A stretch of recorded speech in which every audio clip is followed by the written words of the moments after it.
본문을 통해서 지금 이 순간이 주는 선물, 이와 같은 제목으로 말씀을 전하겠습니다. 우린 지난주에도 매 순간순간 주님을 바라보며 주님의 편에 서는, 그래서 그 순간들의 누적이 주님과의 동행이 되는 이 길을 걸어가야 한다, 이런 은혜를 나눴습니다. 신앙인에게는 지금 이 순간 계속 지금 지나가고 있고 또 다가오고 있고 그러면서 누적되고 있는 이 순간이 굉장히 중요한 찬스입니다. 따지고 보면 신앙인만이 아니고 하나님을 모르는 사람이라 할지라도 한 순간순간이 지니고 있는 그 의미를 깨닫게 되면 그 순간의 가치는 굉장히 크게 다가올 수 있습니다. 근데 우리 신앙인들에게는 그게 더하다고 하는 거죠. 기독교 최초의 순교자는 스데반 집사입니다. 스데반 집사가 복음을 열심히 전하다가 예수님을 십자가에 못 박는 데 앞장섰던 산헤르딘 공회원들에게 체포가 돼서 그 공회에 잡혀왔습니다. 거기서도 기죽지 않고 스데반은 복음을 선포하고 특별히 예수 그리스도의 주 되심을 강력하게 전했습니다. 자, 그러니까 자기네가 십자가에 못 박았던 사람을 주로 메시아로 강력하게 선포하는 이 대목에서 이제 이 사람들의 마음이 험악해졌습니다. 사도행전 7장을 보면 그들이 이 말을 듣고 마음에 찔려 그를 향하여 이를 갈거늘 스데반이 성령 충만하여 하늘을 우러러 주목하여 하나님의 영광과 및 예수께서 하나님 우편에 서신 것을 보고 말하되 보라, 하늘이 열리고 인자가, 예수님을 가리키죠, 인자가 하나님 우편에 서신 것을 보노라. 그래서 그 험악한 상황에서조차도 스데반은 그 환경에서조차 함께 하신 예수님을 바라보는 은혜를 받습니다. 그리고 이어서 그는 이제 돌에 맞아 죽게 됩니다. 영어로는 이제 스토닝이라고 하죠. 투석살인데 이 돌에 맞아 죽는 것은 이게 뇌진탕 혹은 또 과다출혈, 장기 손상, 그리고 그런 것들로 인한 이제 쇼크사로 이제 죽음을 맞이하게 됩니다. 근데 이 사람들이 투석살형을 집행할 때 뭐 작은 돌을 던지는 게 아니에요. 뭐 큰 돌 작은 돌 가릴 것 없이 지금 그림에서 보는 것처럼 일격을 가하려고 하는 것입니다. 여기에는 이제 신체적인 고통도 따르고 심리적인 고통도 따릅니다. 그 압박감, 죽음에 대한 공포, 실제로 타격을 받아서 신체적으로 느껴지는 데 대한 그런 그 어마어마한 스트레스, 이런 부분들이 정말 말이 아닌 처형을 받게 됨에도 불구하고 이제 이 당시의 스데반에게는 그런 고통들, 그런 압박들이 더 이상 걸림이 되지 않습니다. 왜냐하면 하나님 우편에 계신 인자 예수님을 보았기 때문에 그렇습니다. 예수님은 그 상황에서도 함께 하셨던 거죠.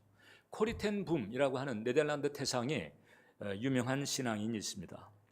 지금은 소천했습니다마는 네덜란드 여자분인데 유대인들을 도왔다는 죄목으로 나치에 체포가 돼서 라벤스부르크 수용소에 수감이 되고 이 자매가 있거든요.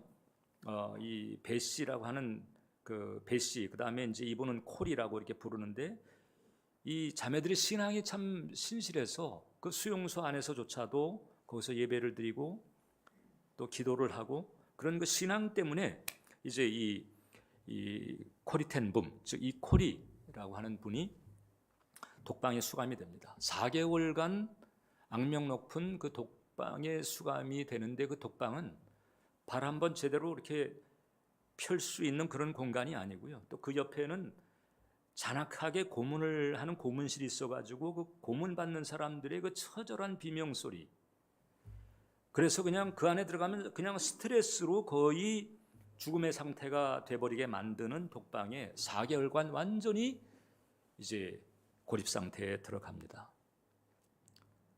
연약한 여자의 몸에 그런 처절한 환경, 그리고 밤낮 없이 질러대는 그 비명 소리에 이제 마음이 너무 눌리고 가라앉아 가지고, 그래서 믿음을 간수하기 힘든 지경이 될 때 이제 울부짖는 마음으로 이제 주님을 찾은 거예요. 주님, 제가 더 이상 견디기가 쉽지가 않습니다. 제 믿음도 바닥이 난 것 같습니다. 이렇게 할 때에 그때 그 공간에 주님께서 임하시는 거예요. 그리고 음성을 들려주십니다. 음성을 들려주시기 전에 먼저 이제 한 가지 장면을 보게 했는데, 그 바닥에 이제 개미가 벽에 있는 구멍으로부터 기어 나왔다가 바닥에 고여 있는 물을 보더니 거기서 이제 움찔하고 다시 자기가 나왔던 구멍으로 이렇게 재빨리 이제 숨어 들어가는 그 모습이 클로즈되면서 그때 주님의 음성이 들렸습니다. 저 개미를 봐라. 바닥에 물이 있는 것을 보고 자기가 숨을 곳으로 달려가지 않느냐. 코리아, 너의 약한 믿음을 보지 말고 내가 너의 피난처가 되니까 이제 나를 바라보고 나에게로 달려오너라. 이것은 영적인 체험이며 영적인 상황이지요. 주님께서 이런 말씀을 하셨다고 해서 거기서 곧바로 석방된 게 아니었습니다. 환경에 어떤 급격한 변화가 현실적으로 있었던 것이 아니었습니다. 그런데 이 코리의 마음이 달라진 거예요. 눌렸고 힘들었고 나락으로 떨어질 것 같은 그런 마음이었었는데, 바로 이때 함께 하시는 주님, 그리고 그 주님의 그 음성, 피난처 되시는 그 은혜를 깨닫고는 함께 하시는 그 주님을 의지하며 그 뒤로부터 의연하게 일관된 믿음의 마음을 가지게 됩니다. 그러니까 그 독방에서 울부짖으면서 주님을 향했던 그 순간이죠. 주님을 생각하고 울부짖음이었지만은, 그리고 절망적인 마음의 상태였지만은, 그러나 주님을 향해서 결과적으로는 집중하게 됐던 그 순간 피난처가 열린 거예요. 그곳에서도 주님께서는 함께 하시고, 본회퍼라고 하는 독일의 유명한 천재적인 신학자가 있었습니다. 2차 대전 때 히틀러 암살 계획에 가담했다가 역시 게스타포에 체포가 돼가지고 그 다음에 종전 일주일 남겨놓고 처형이 된 그런 목사요 신학자였습니다. 이분의 그 행보는 이후에 이제 많은 사람들에게 감화를 줍니다. 왜냐하면 그 옥중에 있으면서 거기서 주님을 묵상하고 그리고 주님을 향해서 기도하고 이런 그 신앙의 모습이 너무 의연하고 너무 꿋꿋해서, 그래서 많은 사람들에게, 특히 이제 어려운 상황에 있는 사람들에게 많은 감화를 주었던 분이에요. 천재적인 신학자였기 때문에 수감되기 이전에 썼던 논문들은 학문적으로도 높은 평가를 받았거니와, 무엇보다도 그 어려운 상황에서 믿음이 흔들리지 않고 굳건하게 주님을 향한 신뢰의 길을 걸어갔던 그 모습이 많은 도전을 준 거예요. 그 옥중에 있을 때에 이분이 쓴 찬양시가 있습니다. 주 선한 능력으로 라고 하는 찬양시인데 제가 한번 읽어드리겠습니다. 주 선한 능력으로 안으시네, 그 크신 발로 날 붙드시네, 절망 속에도 흔들리지 않고 사랑하는 주 얼굴 구하리, 선한 능력으로 일어서리, 주만 의지하리 믿음으로, 우리 고대한에 주오실 그날 영광의 새날을 맞이하리. 이전의 괴로움 날 에워싸고 고난의 길을 걷는다 해도 주님께 모두 맡긴 우리의 영혼 끝내 승리의 날을 맞으리. 주님이 마신 고난의 쓴 자를 우리도 감사하며 받으리. 주님의 남은 고난 채워가며 예수와 복음 위에 살리라. 선한 능력으로 일어서리, 주만 의지하리 믿음으로, 우린 고대한에 주오실 그날 승리의 새날을 맞이하리. 달리 돌파구가 없는 환경이었습니다. 히틀러를 암살하려고 했던 사람이었으니까 나치가 그대로 둘리가 만무죠. 죽음의 그림자가 현실적으로 계속 쪼여오는 그런 사망의 장소였음에도 불구하고 이분은 계속해서 주의 얼굴 뵙기를 구했고, 그리고 주님의 얼굴을 바라보려고 애를 썼습니다. 그 은혜가 그로 하여금 압박에 굴하지 않고 믿음을 굳건히 지키게 만들었습니다. 예수님께서 그분과 함께 하셨던 거죠. 제가 지금 말씀드린 이분들의 환경은 공통점이 있어요. 다 어려운 환경이었습니다. 절망의 나락으로 떨어지게 만들 수 있는 그런 환경이었습니다. 그럼에도 불구하고 이분들은 나락으로 떨어지지 않았습니다. 회복이 되고 믿음을 지켰으며 결국은 최종적인 승자가 되었습니다. 또 다른 공통점이 하나 있는데, 그 승리의 원인이 뭘까? 모든 순간에, 그것이 짧은 순간이었던 혹은 좀 긴 순간의 누적이었던 그 모든 순간에 이제 생각에 초점을 주님께 두었다고 합니다. 나 주의 얼굴 배우리. 주님께 초점을 두고 주님께 집중하면서 결국 거기에서 흘러나오는 그 은혜로 평안을 유지할 수 있었고 최종적인 승자가 될 수 있었다고 하는 거예요. 그래서 이 신앙의 길에서 우리 신자들이 마음에 새게 될 중요한 포인트가 있는데, 지금 이 순간이라고 하는 이 순간순간이 굉장히 중요하다. 이 순간순간, 지금도 이제 흘러가고 있고 또 흘러오고 있고 또 지금 지나고 이 순간순간 나의 생각의 초점을 어디에 두는가에 따라서 좋은 신앙인이 될 수도 있고 그렇지 않은 사람이 될 수도 있다고 하는 거죠. 그래서 좋은 신앙인이 되기 위해서 우리는 첫 번째로 예수님 의식을 가지려고 힘써야 한다. 자, 순간이 어떤 가치를 지니고 있는가를 우리가 지금 계속해서 줄을 연이어 살피고 있잖아요. 이 순간이 대단히 중요하구나.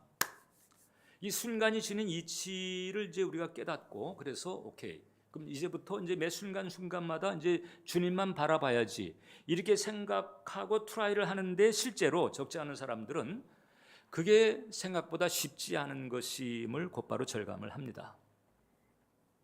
주님께 집중하고 싶은데 잘 안 되는 거예요. 왜 그런 거 하니?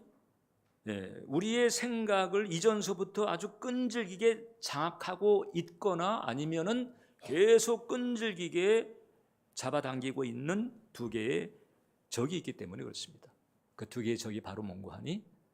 하나는 과거고 하나는 미래예요. 과거는 왜 우리에게 적이 될까?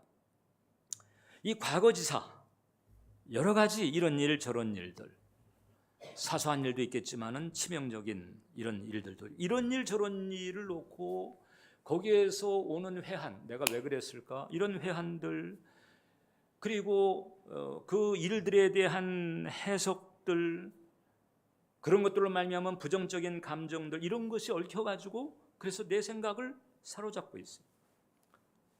근데 여기 또 이제 미래가 또 한몫합니다. 미래는 어떻게 한몫하는고 하니, 이런 과거들의 근거에서 과거에 일어났던 일들이 안 편한 일들이 많다 보니까, 그러니까 여기에 근거해가지고 이제 앞으로도 이럴 수 있어. 이런 그 부정적인 추정들, 부정적인 상상들, 거기에서 이제 우러나오는 불안감들, 이런 것들이 또 내 생각을 덮고 있습니다. 그래서 그냥 뭐 이제 눈 뜨면 거의 자동적으로 그냥 나도 모르게 빨려 들어가는 거예요. 블랙홀 빨려 들어가듯이 빨려 들어가가지고 결국은 과거의 회한과 미래의 불안감, 여기에 결국 눌리거나 아니면 그것들과 씨름하는 이런 상황들이 많은 거죠. 그래서 지금 우리가 계속 살피고 있는 지금 이 순간에 내 마음의 초점이 어디 있는가가, 이게 좋은 신앙, 안 좋은 신앙, 능력 있는 신앙, 아니면 무기력한 신앙, 이것을 갈라놓는데, 근데 이런 그 과거, 이 미래가 결국은 나로 하여금 지금 이 순간을 놓치게 하고 있다는 거잖아요. 전에도 한번 우리가 나눈 적이 있습니다. 이런 마음의 상태를 심리학자들은 심리적 시간이라고 하는 단어로 표현합니다. 심리적 시간. 이게 이제 시계적 시간하고 다른 거예요. 그래서 이 시간에 대한 주관적인 마음의 상태, 이렇게 비유적으로 표현했는데, 심리적 시간은 쉽게 말하면 지금 이 순간을 내가 챙겨야 되는데 지금 이 순간을 내가 챙길 수가 없어요. 왜냐하면 과거의 회한과 미래에 대한 불안이 다 덮고 있어가지고, 그래서 사실상 지금이 아닌 것에, 이 과거도 지금이 아니잖아요. 미래도 지금이 아니잖아요. 그런데 지금이 아닌 것에 지금을 잃어버리는 이런 상태가 계속 흘러가고 있는 거죠. 파스칼은 그런 얘기했습니다. 우리가 속하지 않은 것 때문에 우리에게 속한 것을 빼앗기고 있는 그런 상태인 거예요.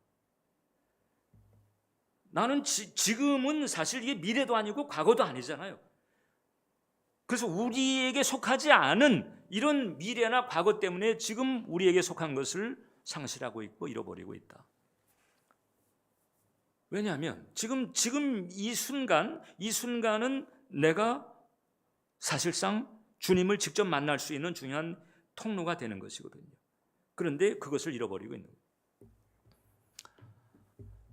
이런 심리적 시간의 그 흡입력, 이 블랙홀과도 같은 이 흡입력을 이겨내지 못하면 우리가 이제 중생을 해서 죽은 다음에 천국은 갈 수 있겠지만 이 땅에서의 신앙생활은 정말 힘겹게 어기적 하면서 가는 것을 면치 못할 수가 있고, 실제로 그런 케이스들은 우리 주변에 너무나 많은 거예요.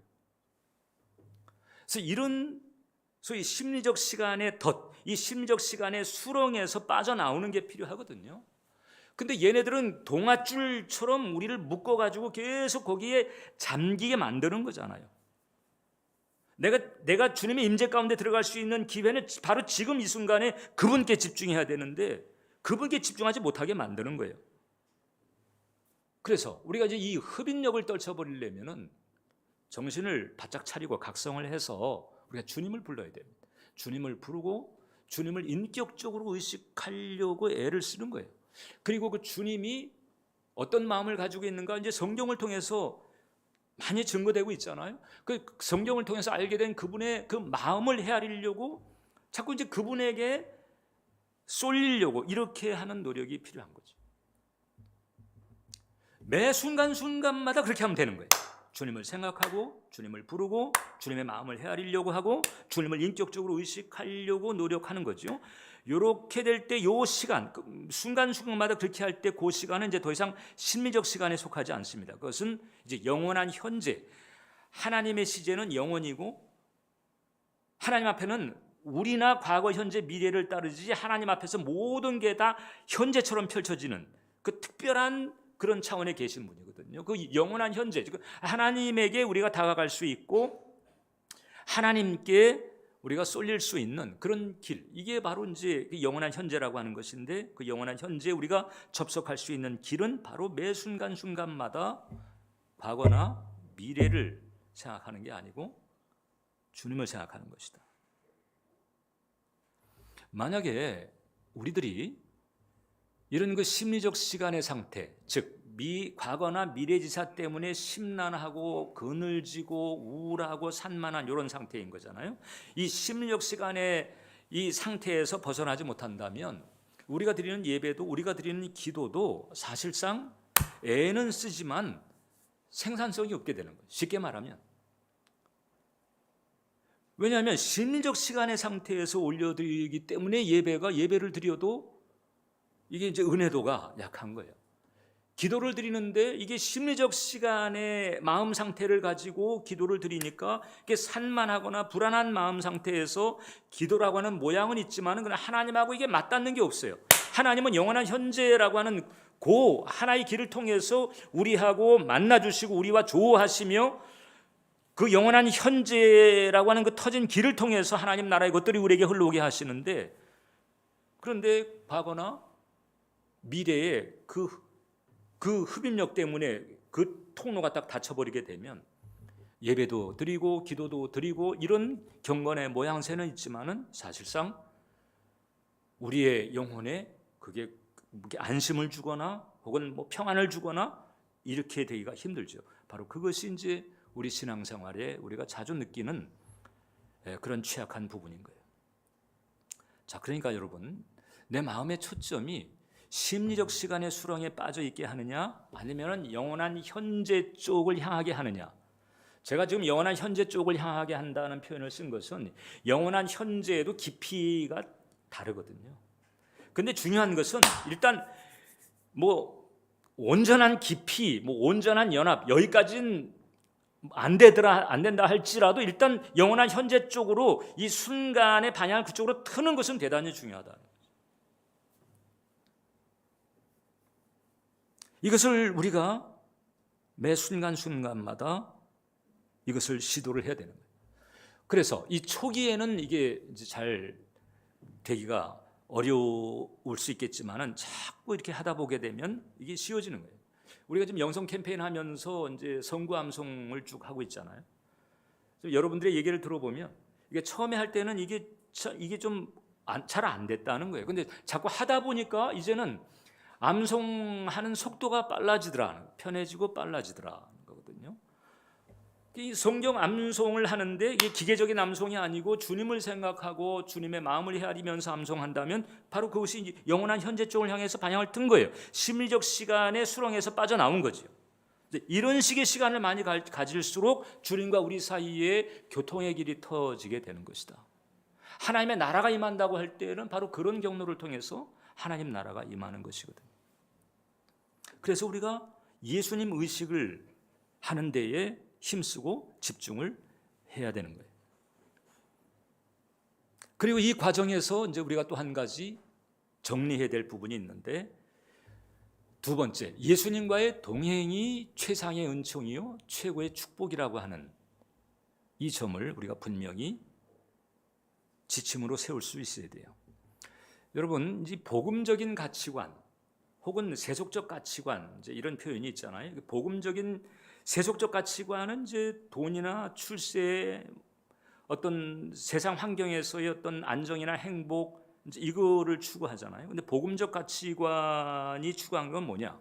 복음적 가치관이 최종적인 목적, 최고의 축복으로 여기는 것은 예수님과의 동행입니다.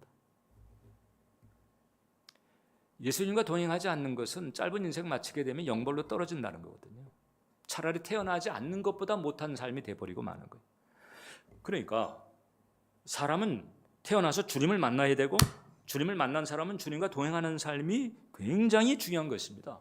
그러니까 예수님과의 동행이라고 하는 것은 이게 최종 목적이기도 하고 최고의 축복이기도 합니다. 이 동행 자체가 우리에게 활짝 열리게 되면 이 주님과 동행함으로 인해서 우리에게 따라오는 이런 축복의 보너스는 엄청납니다. 주님의 지혜가 나의 지혜가 되고, 주님의 능력이 나의 능력이 되고, 주님의 것이 나의 것이 되는 이런 은혜가 내게 열리는 거거든요. 주님을 의지해서 산다라고 하는 실질적인 믿음의 파워, 믿음의 역사를 누릴 수 있는 길이 바로 주님과의 동행에서 오는 거지. 근데 그 주님과의 동행은 언제 이루어지느냐? 매 순간순간에 내가 내 마음의 초점을 주님께 둘 때 일어나는 거예요. 심리적 시간의 수렁에서 내 마음을 끌어내서 주님에게 초점을 두는 이런 순간순간의 누적, 이것이 일상에서 주님과의 동행이 되는 것이고, 이 주님과의 동행은 주님의 것이 내게 흘러 들어오는 축복의 통로가 되는 것이다. 그렇기 때문에 어떤 상황이라도 넉넉하게 감당하게 되는 것이고, 나아가서는 어떤 상황도 풀어내거나 혹은 돌파를 해내거나 이런 축복도 누리게 하시고, 우리가 성경에서 보는 그 수많은 믿음의 사례들이 내 얘기가 될 수 있다고 하는 거죠. 언제? 이 복음적 가치관이 분명히 될 때. 그런데 이제 이 복음적 가치관이 분명히 서 있지 않잖아요. 즉 예수님과의 동행이 최종적인 목적이 아니거나 아니면 최고의 축복이라고 여겨지지 않는 그런 상태. 이 상태의 문제점은 문고하니 결국 예수님 아닌 다른 것이 최종 목적지에 자리 잡고 있어요.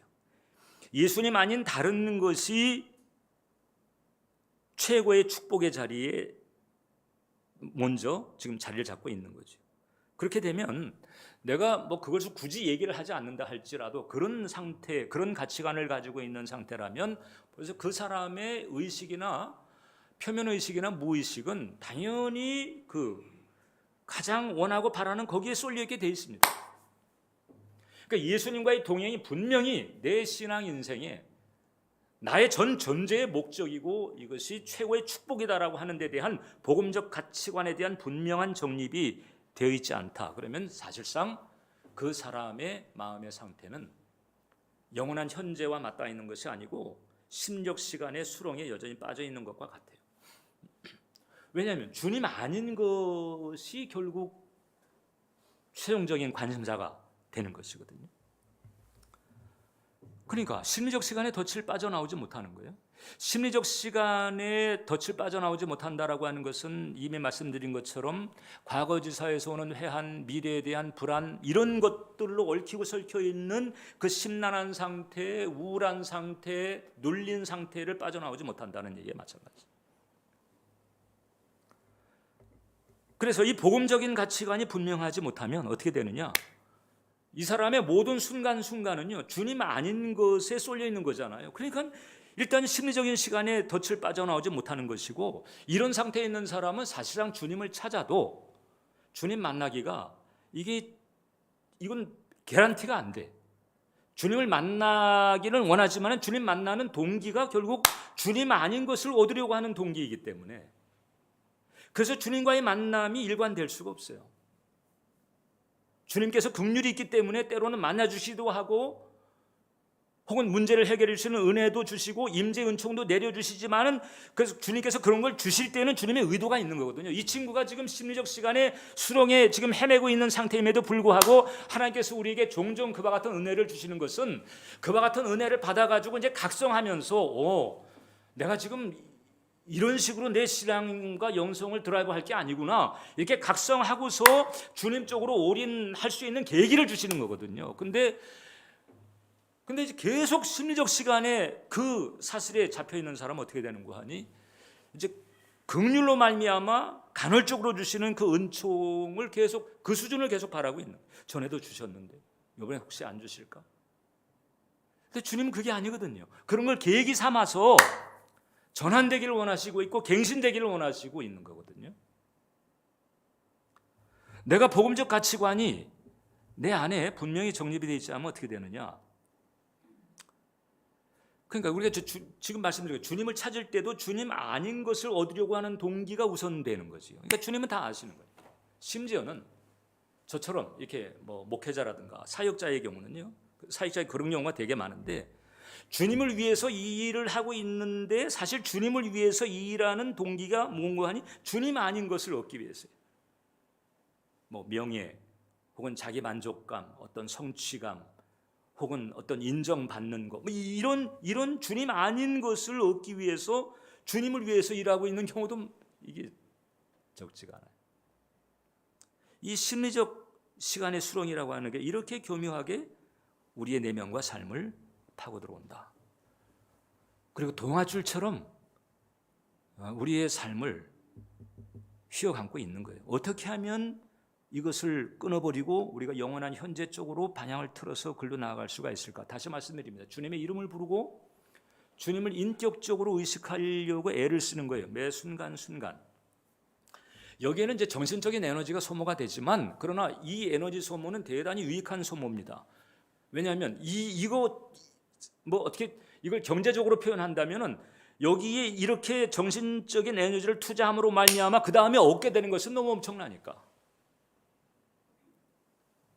성경을 통해서 주님께서 우리에게 원하시는 것, 그리고 주님의 마음들, 우리를 위해서 예비하신 것들, 이런 것들을 자꾸 생각하고 그리고 감사하고 찬양하면서 계속 주님의 얼굴을 구하는 거예요. 본회포 목사님이 얘기한 것처럼 주의 얼굴을 구하는 거죠.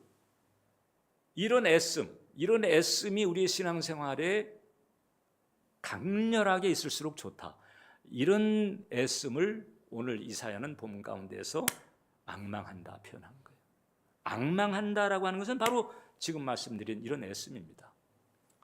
주님의 이름을 부르고 주님을 인격적으로 의식하려고 애를 쓰고 주님의 마음을 헤아리려고 하고, 주님께서 우리를 위해서 이루신 것, 예비하신 것에 대해서 계속 감사하고 주님의 얼굴을 구하는 거죠. 어느 정도 우리가 이 정신적 에너지를 여기에 쏟아야 될까? 이게 각자마다 달라요. 각자마다 이제 이 심리적 시간의 상태의 동아줄 굵기에 따라서 다르긴 하지만은, 그러나 평균적으로 봤을 때 평균 이 정도는 필요한 것 같아요. 우리 모두가 거의 어느 정도인가 하니, 마약 중독자 내지는 알코올 중독자들이 그 중독에서 벗어나기 위해서 마약이나 알코올 이외에 다른 생각으로 대처하려고 애를 쓰잖아요. 그죠?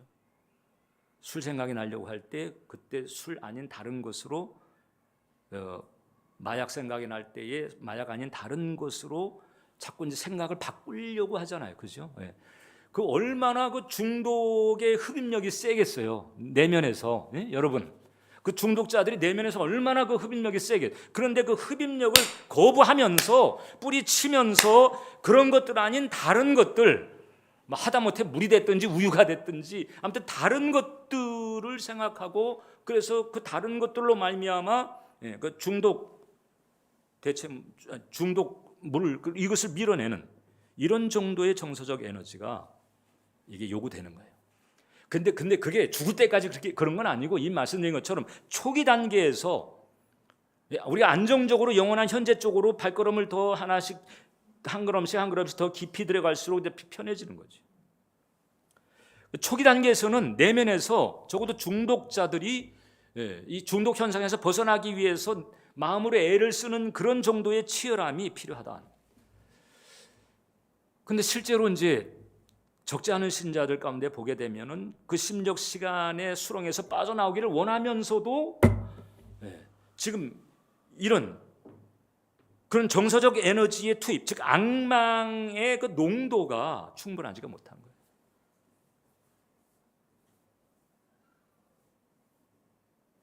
사실상 여러분, 제가 지금 마약 중독이나 알코올 중독자들 얘기를 했지만은 우리 모두는 다 어느 정도는 중독 현상이 있습니다.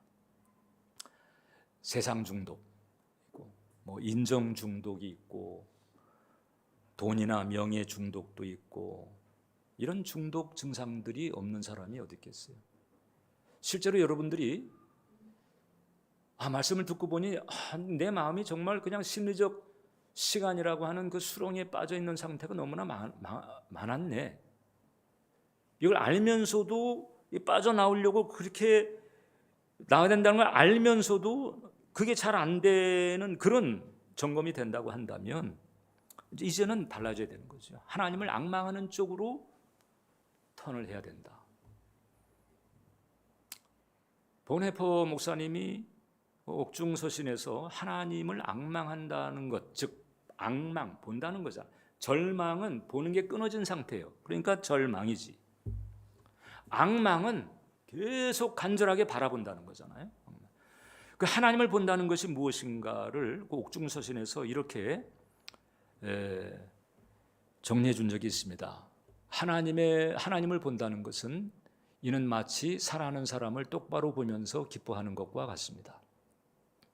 하나님을 본다는 것은 그분의 빛, 그분의 맑음을 생수처럼 들이마시는 것을 의미합니다. 하나님을 본다는 것은 자기 삶 속에서 하나님을 인식할 뿐 아니라 세상 안에서 그분을 인지하는 것을 의미합니다.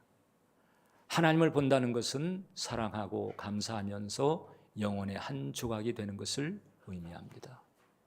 이게 바로 하나님을 본다는, 이게 앙망하는 거예요.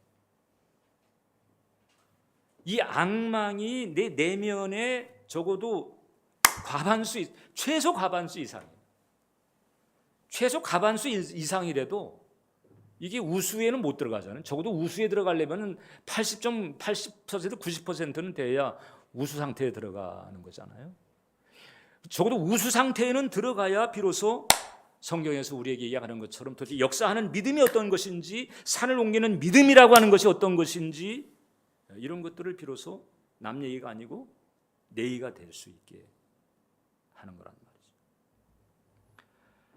그래서 필리핀에서 선교를 하면서 이 선교 분야의 지도자로 알려져 있는 그 프랭크 루박 선교사님이, 이분은 이제 어느 시점에서 작정을 합니다. 내가 매 1분마다 내가 주님을 모셔야 되겠다. 주님을 초청해야 되겠다. 소위 1분 게임이라고 하는 거예요. 게임이라고 하는 표현을 썼지만 가벼운 게 아니고 육신하고 사이에 게임하는 거예요. 육신은 계속 세상에, 과거에, 미래에 휘말려가지고 그냥 헤매고 막 깔아앉고 이렇게 하고 만들려고 하는데, 그 육신하고 사이에서 어떻게 보면 처절한 게임이죠. 내 마음의 초점을 이제 누가 차지하고 어느 쪽에 두느냐, 이 게임을 하는 거예요. 그래가지고 이분은 매 1분마다 이제 주님을 생각하는 것입니다. 그렇다고 해서 그냥 뭐 아무것도 안 하면서 주님만 생각한다는 게 아니에요. 열심히 선교하고 열심히 다니면서 복음 전하고 교회를 개척하고 영혼들을 세우고 이런 일을 하면서도, 그러나 계속해서 그의 내면 가운데에서는 계속 주님을 찾는 거예요. 앙망하는 거죠. 앙망. 그래서 그분 이제 이런 세 가지 질문을 추천을 합니다. 당신이 이제 이런 체험을 했고, 그리고 그 체험을 통해 가지고 우리에게 이제 권하는 거예요. 주님, 이 순간 당신이 원하시는 것이 무엇입니까? 이렇게 여쭤보고 그 다음에 집중하는 거예요. 주님 뭐라고 하시나? 어떤 생각을 내 생각 속에 떠오르게 하시나? 주님, 저 사람을 위해 내가 할 수 있는 것은 무엇인지요? 여쭤보고 주님께 집중하는 거예요. 여쭤보고 주님께 집중하니까 당연히 이제 과거나 미래 생각은 안 나겠죠. 생각이 나더라도 그건 밀리는 거예요. 그리고 주님께 집중하는 거예요. 영원한 현재 쪽에 방향을 틀었고 영원한 현재 쪽으로 발걸음을 집어넣은 거거든요. 주님, 저를 혼자 있게 마시고 주님께서 이 자리에 함께 해주세요. 그리고 계속 주의 얼굴을 배우리, 이렇게 가는 거죠. 이게 앙망하는 거예요. 앙망. 그러니까 이분의 삶에 하나님의 은혜가 풀어지고 하나님의 능력이 풀어지고 하나님의 지혜가 풀어지고 하나님 나라가 연결이 되고, 이런 은혜가 임하는 거예요. 지금이라도 여러분들이 하나님의 나라, 예수님 말씀하신 그 하나님의 나라가 임하시오며 라고 했잖아요. 그 하나님의 나라가 여러분들의 삶에 연결이 되기를 원한다면 자꾸 이 과거나 미래가 뿜어대는 그 기운에 그냥 빠져 있을 게 아니고, 거기서 빠져나와서 어떻게 영원한 현재 쪽으로 마음의 초점을 두는 거, 앙망하는 거죠. 앙망해야 돼요. 앙망하는 자는 성경이 약속하잖아요. 독수리가 날개치며 올라가게 할 것이다. 할렐루야. 독수리가 날개치며 올라가게 할 것이다. 자, 그러니까 지금 이 순간도 마찬가지, 예배 이후도 마찬가지입니다. 여러분들의 일상이 그냥 고통이나 어두움의 수렁에 빠져 있게 하지 말고, 여러분들의 그 순간순간이 고통이나 어두움에 빠져 있게 하지 말고 주님과 동행하게 하는 거예요. 주님을 바라보고 주님을 의식하고, 아무리 험악한 환경이라도 상관없어요. 예수님 함께 하시니까. 언제든 어디에서든 예수님은 함께 하시니까. 기도하겠습니다. 살아계신 주님, 이렇듯 여호와를 앙망하는 심리적 시간에 이 그늘진 수렁에서 빠져나와서 그 영원한 현재를 통해서 주님과 조우하고 주님의 임재를 살며, 그래서 주님과 동행하는 이 길을 걸어갈 수 있는 이 축복을 예수님의 십자가를 통해서 우리에게 열어주심을 감사합니다. 예수님의 십자가가 아니었다면, 그리고 성령의 임재가 아니었다면 우리는 죄와 저주의 수렁 가운데에서 이 심력 시간의 덫과 수렁에 빠져서 고통스럽게 살다가 영벌에 던져질 수밖에 없었을 것입니다. 그런데 예수님의 십자가의 대속의 은혜와 성령님의 역사로 이제 우리가 우리의 마음의 초점을 주님께 둘 수 있는 이 길 터주심을 감사합니다. 이 순간에 이 축복이 지니고 있는 의미를 이제 깊이 새기면서 매 순간순간 주님을 바라보고 주님을 의식하며 주님의 마음을 헤아리고 주님을 초청하며 주님께 집중하는 이 앙망의 은혜가 우리 모든 예배자들에게 넘치게 해 주시옵소서. 예수님의 이름으로 기도합니다.